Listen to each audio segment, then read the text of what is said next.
this is your favorite podcast of all time, Munya OG with the Munya OG podcast show. The first podcaster kuitira podcast Mugomo. So, ndotenda jaja ndatinjeta ereta.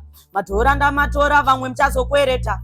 Vandakabva ndiko kure pamwe nchitetereka. Ndakachemera kwenda mberi Mwari vakanchengeta. Makomba andapinda kurisa. Ini vanhu sekuziya kwavanondiita. Vanhu vanonditi Airi. Ndozita remangoma. Coffees. Do you consider yourself to be the biggest artist ese marondera panguva ino? Saka ndikati ndazokazvika nechikafu chenzeve tonaka chinotapira chinozvimbira nzeve ndanakidza varombo sanganisa nemene ndakapinda otoka handina kuita zvedzvene haiwa sekutenga mindful yekufasha uresa mutauri kuti pamachowa ipapa mautozvitengera mindful yekufasha nemari yemangoma yemani mari ine two mavisions. Pane vision yamakazvinorora kwa levels ndechekuti mafans ainyanyoda silence ndikati nenge train ikufambira munjanji pabhitani chabuda ndakasunga city bandi kuchingirira kuzotadza handingadi kumanya ngoma kunge munhu akutiza bande ndapinda ndichibhongonyo handingabike zvinoshata ndingabike mbodza sada kubvunza kuti anokunyorerai mangoma enyu ndiani? Munozvinyorera here kuti mune munhu anokunyorerai? Tongoonawo pamafree time paya kuti titomboona kuti haufa tichingonyora eziya ndiro zita kairi ndobuda mona ndozoka kuma9 ndiri kuhasela kwete zvekuvhima shaini handivhurika ndinwe doro kana kunwa waini new school yachinja dhanzi zvenezuro zvasiyanawo nezvanhasi kudhara matsaga ngaadzike bhazi nekuti isusu tsanokunwa timbokupe chanzi ndikati new school diki panana kadiki panana chigosti pane vakawanda wanda wechidiki varora mangoma sewe unozviona uri palevel ipi? Unoda uri pamusoro pavo here kana pane varutiwo zvibaba zvangu pakuru renyiro revafana? idzinya idziya piki vakuti ndipo anditerere matsaga wandoterera ndifo pana pangoma ndinogaya pano profesai kunge kwamagaya pano ndoura ngoma ndinogaya inkungotora madhola ma20 nemawaya. Makadi muri Zimbabwe. This is your favorite podcast of all time, Munya OG with the Munya OG podcast show. The first podcaster kuitira podcast Mugomo. So nasi muri ndiri mu studio. Saka ndezve music, ndezve mangoma. I'm joined with one of the baddest youths mumarondera. Azotaura zita rake. It's a surprise. But dangoti azvintroduce muzondiani. But ari kupisa zvamai manje. Pama social media platforms ese. Mfano imota. Ari kufamba. Maira segero. Inibo amenoti mukunakirwe. Awatiri safe. Saka ndoda kuti mungotora maseconds kuti muzviintroduce. Ndoda kuti muwedzereka energy kana wanyatsoziva kuti ndiye arichi ane ngoma dziri boiri. Ndoda kuti matsowedzera energy kana wanyatsoziva kuti ndiye ane ngoma dziri boiri. Saka mudhara zviintroduce. Ini vanhu sekuziya kwavanondiita. Vanhu vanonditi Airi. Ndozita remangoma. Pazita rangu rekuberekwa ndonzi Wenchinai. Alright. Saka Wenchinai mune makore mangani komudhara? Makore tine 12 years. Phase. Ndara munorwa mangoma akaipa amene kana makamboudzwa makaipa mune talent maiza especially pen game renyu rakasimba. Sada kubvunza kuti anokunyorerai mangoma enyu ndiani? Munozvinyorera here kuti mune munhu anokunyorerai? Tongoonawo pamafree time paya kuti titomboona kuti haufa tichingonyora eziya but tazongopindawo mumastudio kana zvakabalanza. Alright, munonyora mega mangoma? Yemani. Alright. Saka ndinoda kupedza nguva yakawanda mphano wangu. Ndoda kuti unyatsoshowa vanhu kuti wakaipa une talent dzokudaro izi. Saka izvo ndoda kupa instrument. Omboti bhurira dance tozopinda tozoendera mberi neinterview yedu izi. Yemani.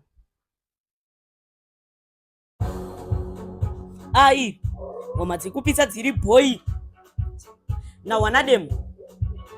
Saka ndikati nenge train ikufambira munjanji pabhitani chabuda ndakasunga city bandi kuchingirira kuzotadza handingadi kumanya ngoma kunge munhu akutiza bande ndapinda ndichibhongonyo handingabike zvinoshata handingabike mbodza zvegore rino change ndichidhonza chimbodza.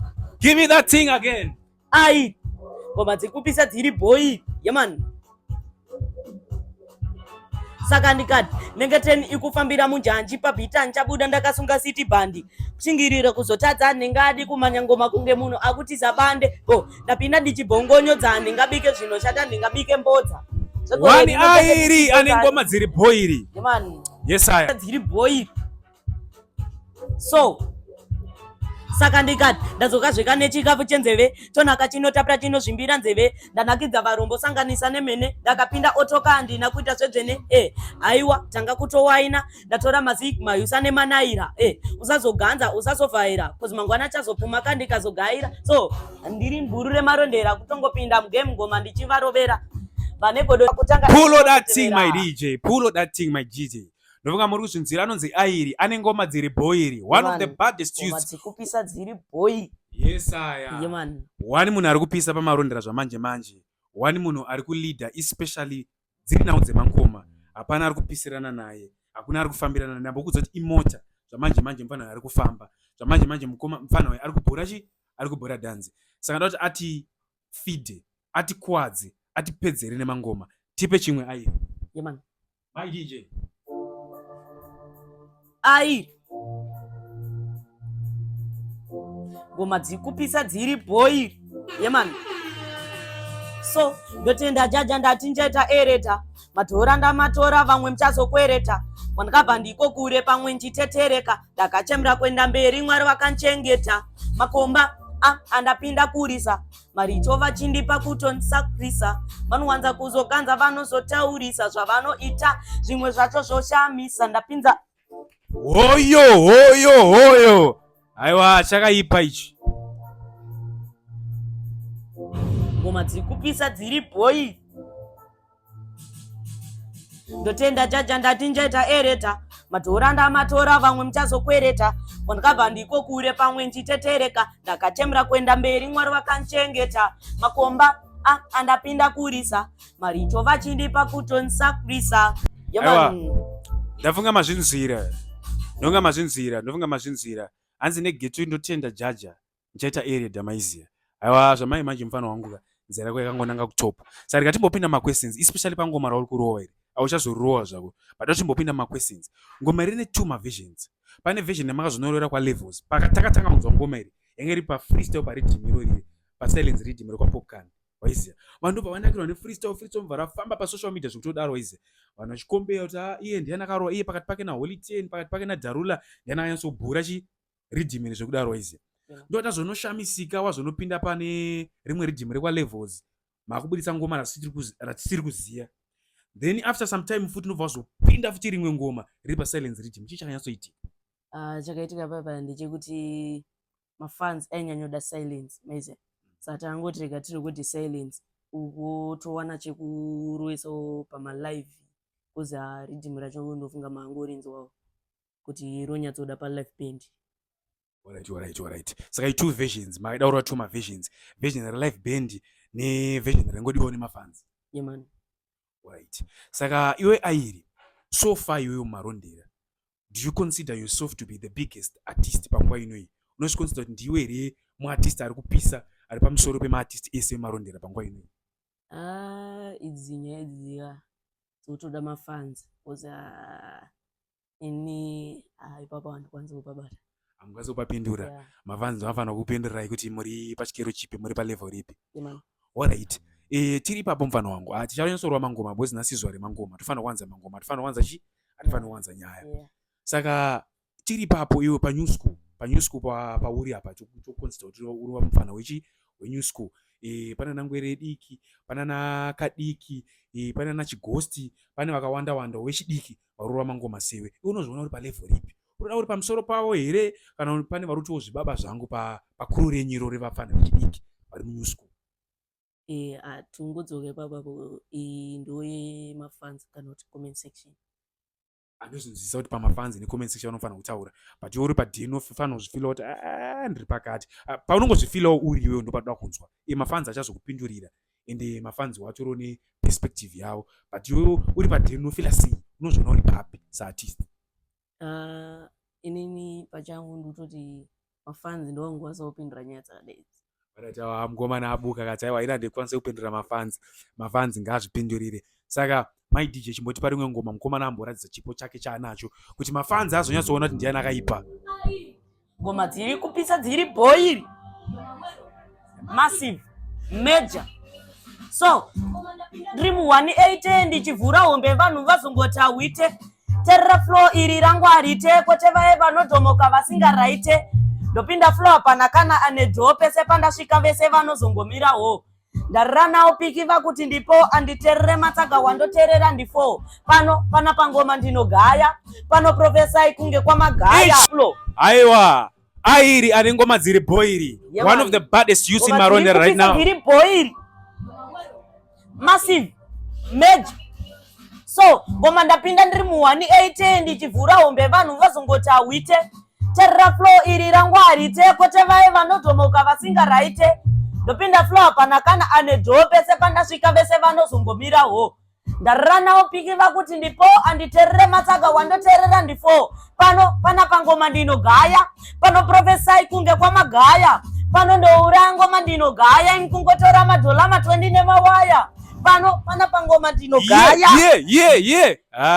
uyu mufana akaipa uyu boys uyu mufana akaipa apa ndo rinonzi tarenda kwete kutsvaga kwete tarenda kwete shungu pana vanhu nechido nemangoma pati vanhu nechipo chemangoma mufana wangu nechipo saka ndombobvunza kuti anokuinspire mufana wangu paunenge uchinyora mangoma ako nechichichi ndeupi munhu anoti uyu artist anondiinspire uyu artist anondimotivata kuti ndirame chienda kumberi ndiriseni zvangu ngoma ndadzitanga kudhara saka inengoinspire na makatanga ngoma kudhara musati matudza inspiration iyi mati makatanga ngoma kudhara mune 12 years mudhara makatanga ngoma kudhara kwarini ndiri grade 4 mamune makore mangani muri ndiri grade 4 ndandine 7 years samutara pa 7 years mandonyora mangoma teitonyora boys this is talent, this is pure talent. Saka mati munoinspire nani na OG Major. OG Major wedo marondera cheche ndi anoinspire. Shout out to OG Major. Aiwa ndo atoti magurus ndo atinoti mafathers emusic yemarondera vana OG Major. Saka mfana ati aiwa ina anoinspire newe kuHarare kana nevamwe vekuAmerica nevekupi ndo inspire locally na OG Major. Saka DJ doti mburu wafuti mamwe ngoma tozopedzisa nemfana.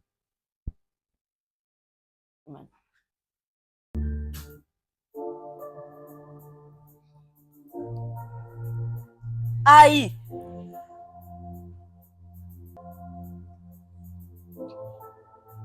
saka ndikati airi ndiro zita kairi ndobuda monazi ndodzoka kuma9 ndiri kuhasela kwete zvekuvhima shaini handivhurika ndinwe doro kana kunwa waini new school yachinja dhanzi zvenezuro zvasiyanawo nezvanhasi kudhara matsaganga adzike bhazi nekuti isusu tanokunwa timbokupe chanzi ndikati new school yachinja dhanzi zvenezuro zvasiyanawo nezvanhasi kudhara matsaganga adzike bhazi nekuti isusu tanokunwa timbokupe chanzi ndabvuta rekeni ndichirova group ebeni hoyo one airi ane ngoma dziri boiri aiwa chimochipula mfana wangu angoma dziri kupisa dziri boiri yemani ai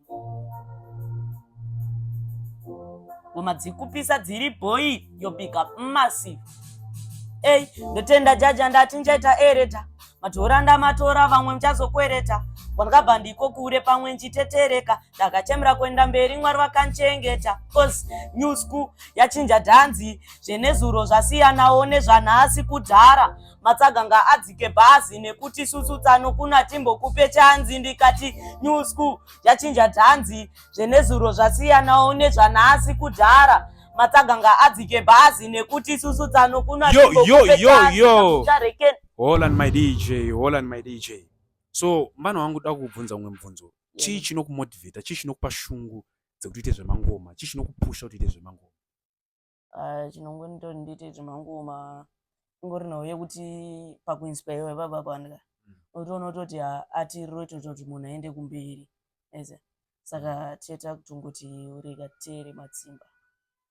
Alright, iwe airi so far kubvira pakatanga mangoma, semunhu akatanga mangoma, wakatanga nechi 6 years? 7 years. Semunhu akatanga ane 7 years kusvika pawasvika izvizvi. Chii chawaachieva? Oro chii chawawanawo? Oro chii chaunoti ichi ndochiona seachievement yandakaita kuburikidza nemangoma? Pamwe pacho inoye mari, but mariyo unozoishandisawo kuitengawo zvinhu zvine musoro sekutenga maunifomu ekufasha. Saka mutaura kuti pamacho waipa mautozvitengera maunifomu ekufasha nemari yemangoma? Yemani. Saka mangoma ari kubhadhara ka at least mufano wangu zvinhu zvinotifadza kunzwa kuti mangoma ako ari kukubhadhara wakwanisa kuzviitirawo zvauri kuda kuburikidza nemangoma ako iwewe. So guys, this was it, and this is the interview that we had with one of the baddest emerging voices in Marondera right now, anonzi Airi ane ngoma dziri boiri. Saka iwe mufano wangu toda kuti ungotirovera ngoma rekupedzisira, ngoma rekuti wabva wafanyisa zvinhu zvacho. ndataura ndeimangoma guys. Ai ngoma dzikupisa dziri boil. So zvandiri ni bhuru remarondera kutongopinda mugame ngoma ndichivarovera manegodo ndiri chigogodera kutongopinda pakutanga imi mozotevera. So dzandirete sori musane andarete mukandiona ndakaizana nakumbopusa kwete pedzera kakwete nemangoma chete ndarira kwese kwese even nekumacheke aika zvamunenge vatopera imi aika zvekupisa kwakudhara imi aika ndakaipa ndinopeta ini muri wepepa munobaka muchidzima imi aika zvamunenge matopera imi aika zvekupisa kwakudhara imi aika ndakaipa ndinopeta ini muri wepepa munobaka pulo. Yo.